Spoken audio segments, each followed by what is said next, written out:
வன்மைக்கும் நன்மைக்கும் அவ்வளோ அழகாக தெரியுங்க இந்த கோயில். 1987ஆம் ஆண்டு தான் யுனெஸ்கோ வந்து இது உலக பாரம்பரிய சின்னமாக அறிவிச்சதுங்க.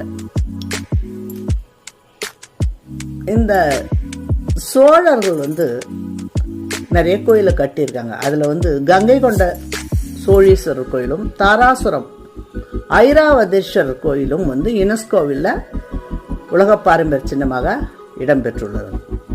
தஞ்சாவூர் அரண்மனை தேவஸ்தானுக்கு நிறைய கோயில் இருக்குங்க. அதாவது சுமார் 88 கோயில்கள் இருக்குங்க.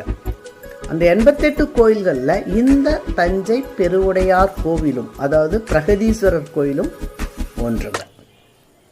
இக்கோயில் வந்து கட்டுமான பணிகள் வந்து முதலாம் ராஜராஜ சோழன் என்ன பண்ணால் தன்னுடைய 19வது ஆட்சி ஆண்டு காலத்தில் ஆரம்பிக்கிறாரு. சுமார் அவருடைய 25வது ஆட்சி ஆண்டு காலத்தில் முடிவடையுதுங்க. பாருங்கள் எவ்வளோ அழகாக இருக்குது பாருங்கள் அந்த சிலை.